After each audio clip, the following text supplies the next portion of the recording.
Bonjour, bienvenue pour une nouvelle vidéo tondeuse Razer GGP, anciennement Castel Garden, avec un moteur Brigg qui a des problèmes de fonctionnement qui n'arrête pas de caler. Et au niveau du châssis, il y a une grosse remise en état à faire. Support de lame, courroie, protection de courroie, et donc ce moteur qui n'arrête pas de caler, donc remise en état complète du moteur, revoir la carburation, les filtres, bougies, vidange, etc. Donc là, il y a beaucoup de travail sur cette tondeuse-là. On va la faire en deux parties. Aujourd'hui, on va s'attaquer au moteur réparé. Donc, c'est un problème de membrane à coup sûr. Donc, on va démonter le carburateur, remplacer les membranes, faire en sorte que le moteur fonctionne bien. Et dans une prochaine vidéo, on s'occupera de remettre en état la coupe en dessous. Allez, on attaque le moteur. C'est parti. Si le contenu de cette vidéo n'a pas suffi à vous dépanner, je vous rappelle que le bouton rejoindre est là pour vous pour une assistance. Merci. Allez, première chose à faire, c'est enlever le filtre pour avoir accès à nos vis en dessous pour démonter notre carburateur. Sur ces modèles-là, c'est plutôt pratique. On enlève deux vis et notre réservoir et notre carburateur s'enlèvent d'un bloc. C'est pratique pour travailler sur un atelier directement plutôt que de travailler à quatre pattes. Bon, déjà, le filtreur est à l'envers. Normalement, c'est pas comme ça, c'est comme ça. C'est un détail, mais déjà, ça commence mal, c'est à l'envers. Le filtreur, on l'enlève, qui est imbibé d'huile dégueulasse. Donc ça, ce sera à remplacer. Donc on accède à une vis qui est ici, de 13, et une vis ici de 10 ou 11 en fonction des modèles. Normalement, c'est du 10, mais là, j'ai l'impression que c'est du 11. Bon. Hop, on y va.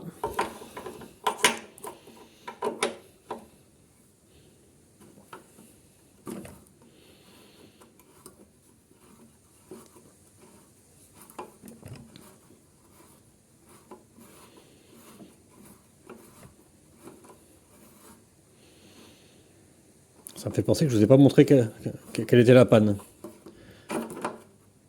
Je revis, je vous montre. Je vais trop vite. Hop. On va démarrer la bête qui va caler.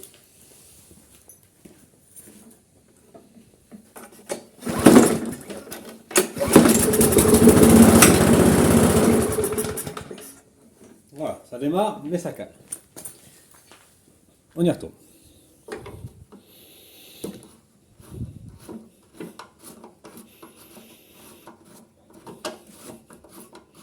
C'est une panne assez courante sur ce genre de moteur. Vu qu'il y a une pompe d'amorçage, finalement, ça démarre plutôt bien. Mais quand ça recale aussitôt, c'est souvent les membranes qui sont HS. Donc notre vis là,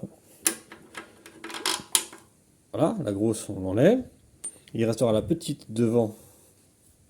Attention au décollage. Hop. Une petite devant là. Alors là, la patte a été tordue devant, là, ça nous gêne. Normalement, c'est pas comme ça, mais bon, on devrait y arriver quand même.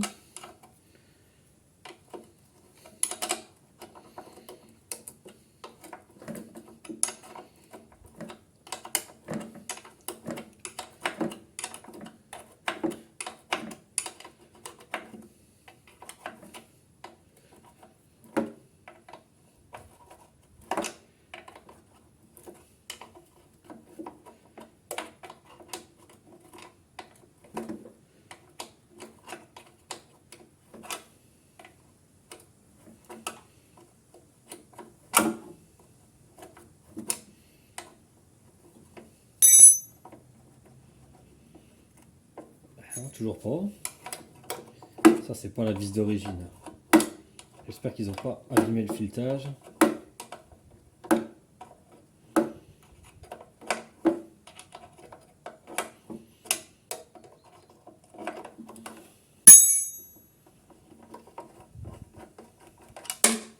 Voilà.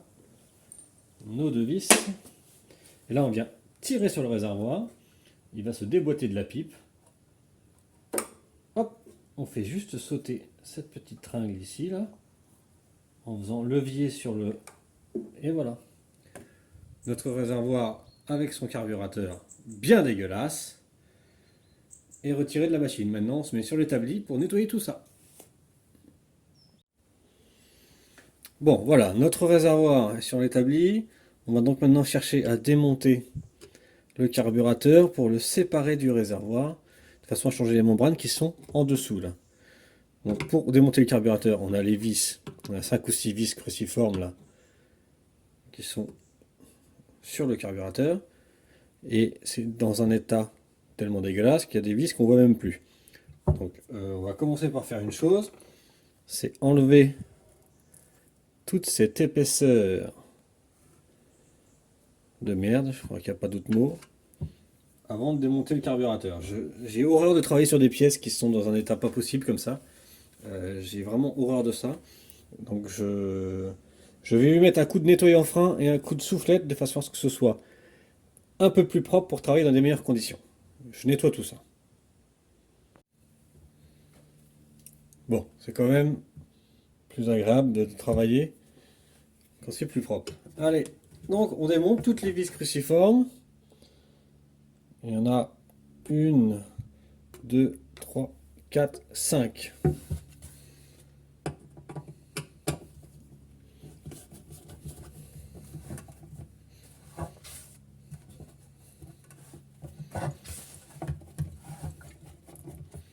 Je me demande si vous n'allez pas mieux voir si je fais ça.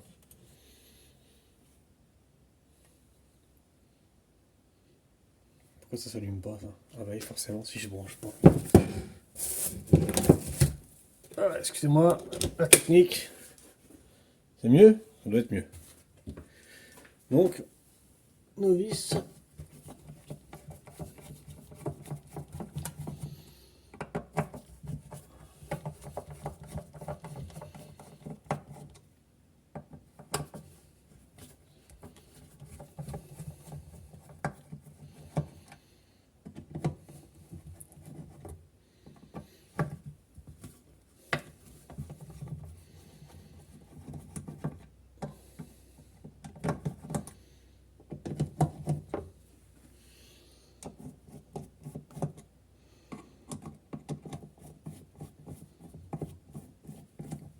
Voilà, ça c'est bon normalement. On va pouvoir retirer le carburateur du réservoir. Voilà, ça s'en va parfaitement. Le réservoir, on n'y a plus besoin. On n'en a plus besoin, on peut le retirer. Enfin, moi je le retire pour me faire de la place. Maintenant, on va se concentrer, voilà, sur le carburateur. Le carburateur, on le retourne, et c'est ici que ça se passe. Bon, bah, vous enlevez vos vis, évidemment. 1, 2, 3, 4, il doit en manquer une. 1, 5. Là, on accède à nos membranes. Déjà, on voit que là, le tamis est sale. On lui met un coup de soufflette. Ou déjà bien le nettoyer.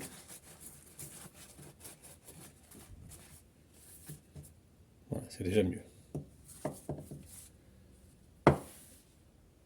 Maintenant, on va s'attaquer à remplacer les membranes.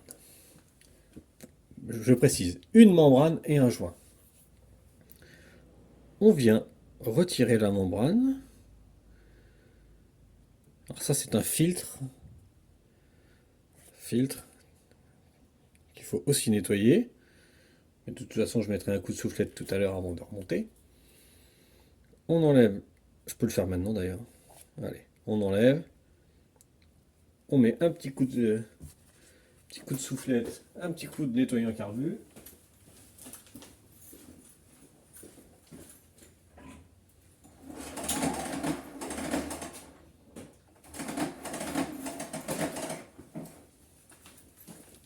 Alors, petit coup, hop, petit coup ici, petit coup là. Voilà.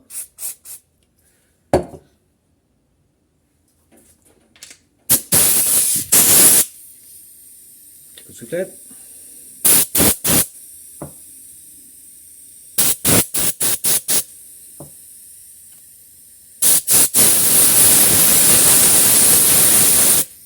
Hop, on peut le remettre. Maintenant, on enlève notre membrane.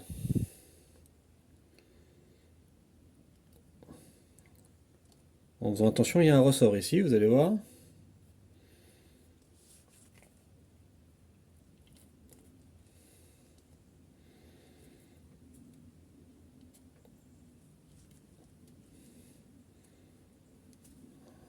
Voilà, on voit bien le ressort. Voilà. Vous le laissez. Si le joint est en bon état, il n'est pas cassé, vous pouvez le laisser. Quand vous achetez un kit membrane, c'est fourni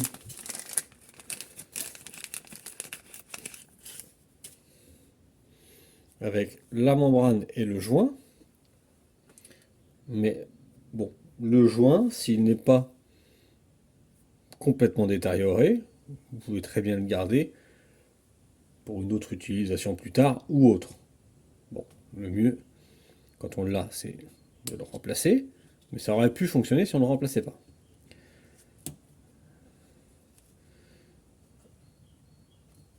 On va quand même le remplacer puisqu'on l'a.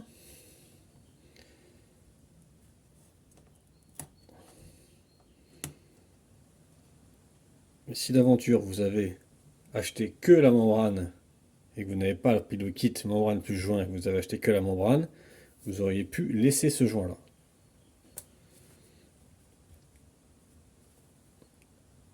Hop, on remet le joint en place. Et ce coup-ci, on vient remettre la membrane également. Hop, on ne se trompe pas de sens dans ce sens-là.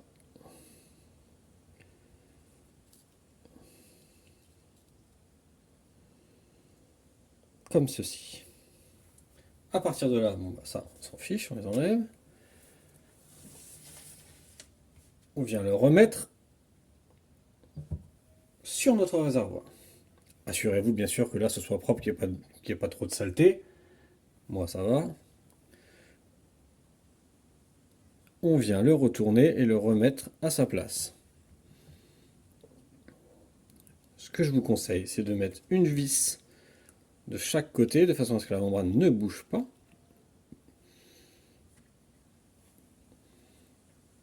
Histoire que tout reste bien calé. Voilà. Et là, on retourne et on vient remettre à sa place.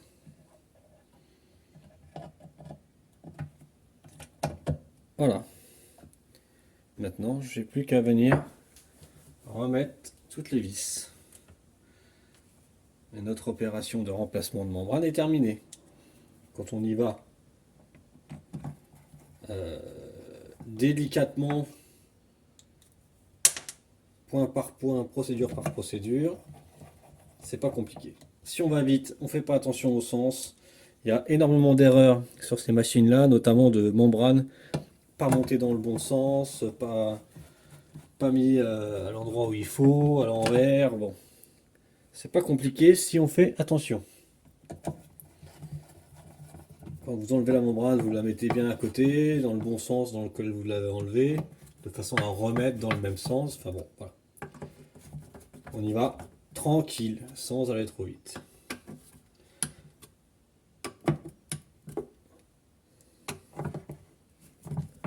Désolé si je passe devant la caméra, c'est pas évident.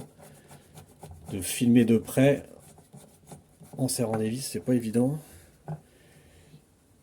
Voilà, ça sert à rien de serrer comme une bête, c'est un carburateur en plastique, ça sert à rien de tout casser. L'opération concernant le carburateur est terminée. On va le remonter sur la machine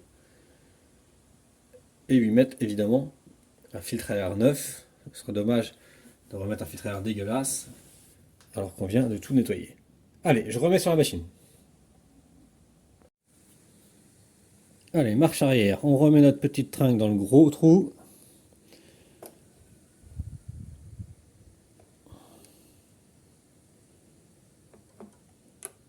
Voilà, Voilà, on vient l'emboîter dans la pipe et on remet bien le tuyau de reniflard sur la conduite de reniflard. Voilà, tout se met en place. On remet notre grosse vis de 13. Voilà.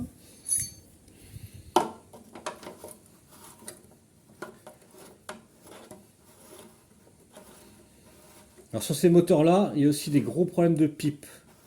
Au niveau de la pipe d'admission qui se casse, qui se dessert. Je vous ai fait déjà une vidéo vous expliquant les problèmes sur ces machines-là. Je vous invite à aller la voir si vous êtes intéressé.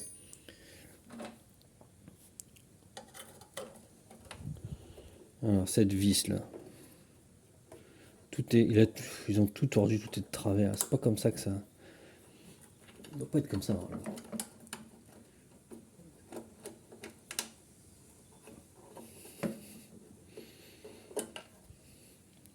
Excusez-moi, je suis pas en face, je vois pas ce que je fais. Hop.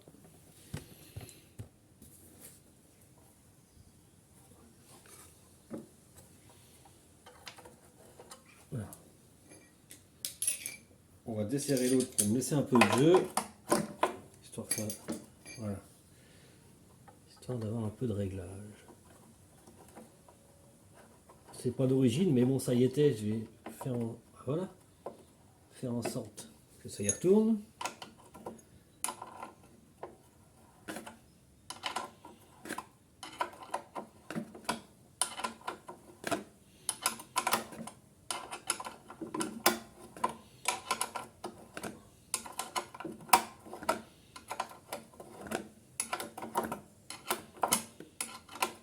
Du coup, sa pâte, elle nous gêne. On peut pas prendre de clé à pipe ou de douille. Ou...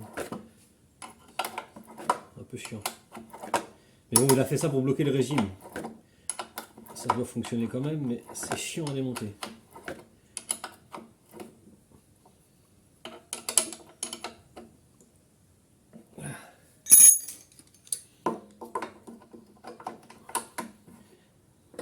Ok. Il n'y a pas de jeu, c'est bon. Hop, je reprends.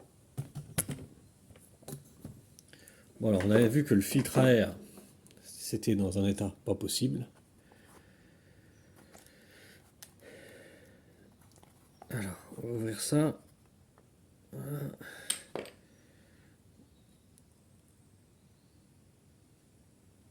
C'est bien dégueulasse. On remet évidemment filtre à air neuf. Pas question de remonter ça.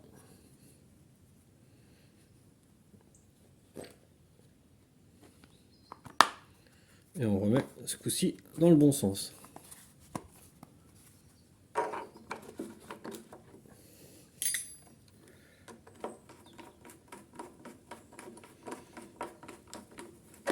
Voilà. Avant de tester le démarrage, il me reste une chose à faire. On va changer la bougie. Et quand je vois l'état du filtre, j'imagine que la bougie ne doit pas être très belle non plus. Chercher la clé.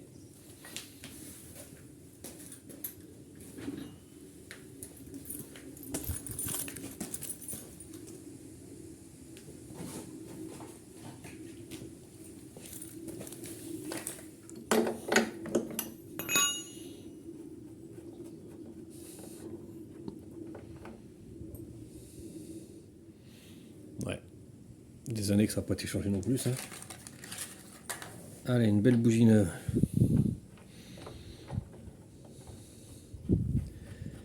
Et normalement, cette bécane devrait tourner. Ou alors c'est qu'il y a un autre souci autre part. Mais en général, ça suffit à les faire tourner. Allez, on sort la bête. Allez, on réamorce tout ça, on essaye.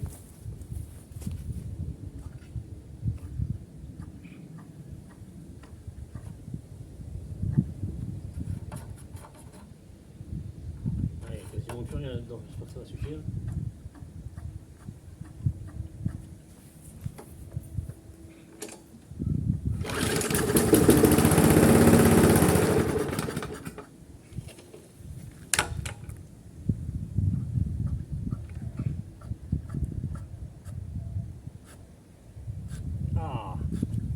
ça pompe.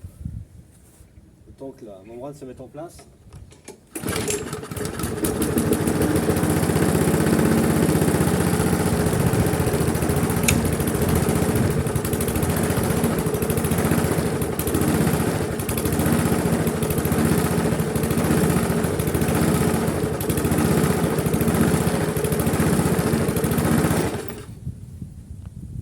Ça tourne mais ça prend pas de tour. On va essayer de faire mieux.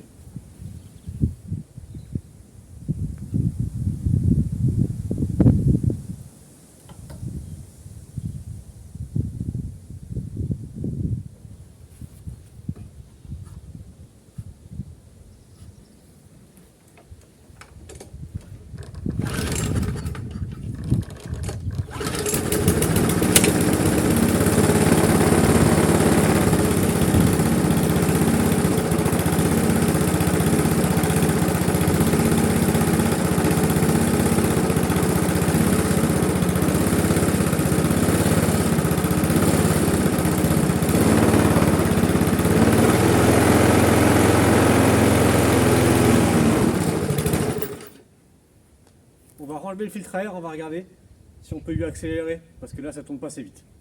On va redémonter ça.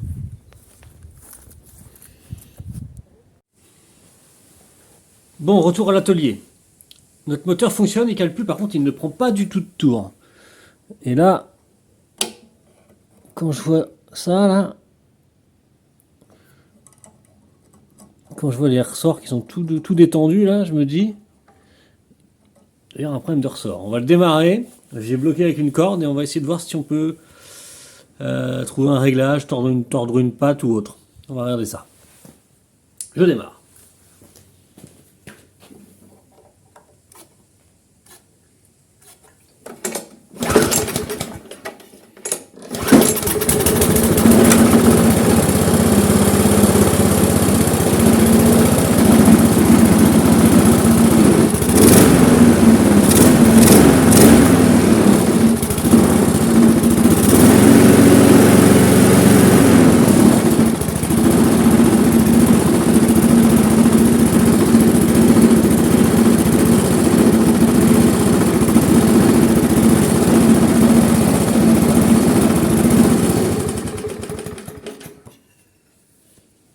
C'est ce ressort-là qui est trop détendu.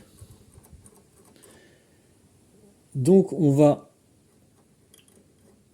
si j'avais eu un ressort neuf, j'aurais mis un ressort neuf. J'en ai pas, donc on va le modifier, le raccourcir, de façon à ce qu'il tire un peu plus. Et s'il tire trop, on aura toujours du réglage ici pour le détendre. On va faire ça. Alors je le coupe.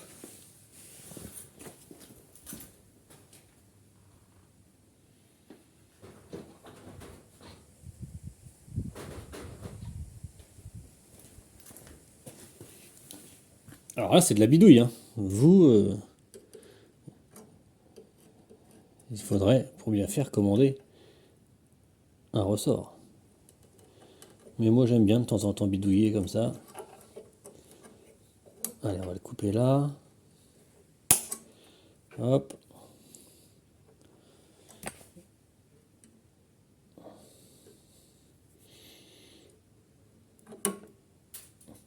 Ok.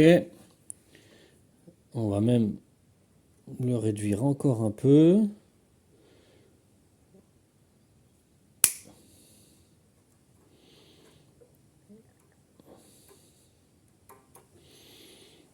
D'ailleurs, je me demande si c'est bien le ressort d'origine, ça. Voilà. Vous voyez, j'ai enlevé un bon petit bout. De toute façon, on va redonner un peu de tension. Et maintenant, on vient lui refaire une boucle. Bon, c'est pas trop compliqué, hein. Ça n'a pas besoin d'être non plus très esthétique. Hop, on vient lui refaire une boucle pour que ça repasse dedans. On referme. Voilà. Ça, c'est un peu bas d'ailleurs. On va relever un peu ça.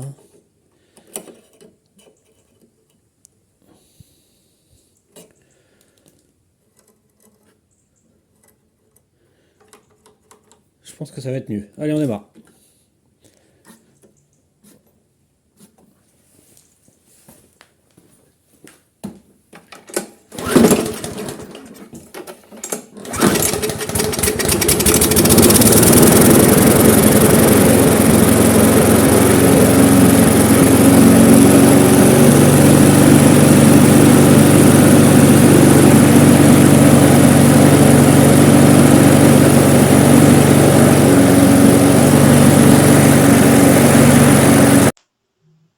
Merci d'avoir regardé cette vidéo. Si elle vous a plu, je vous invite à vous abonner. Et si vous avez besoin d'aide, de me commander des pièces ou tout simplement de discuter avec la communauté, c'est le bouton rejoindre. À bientôt.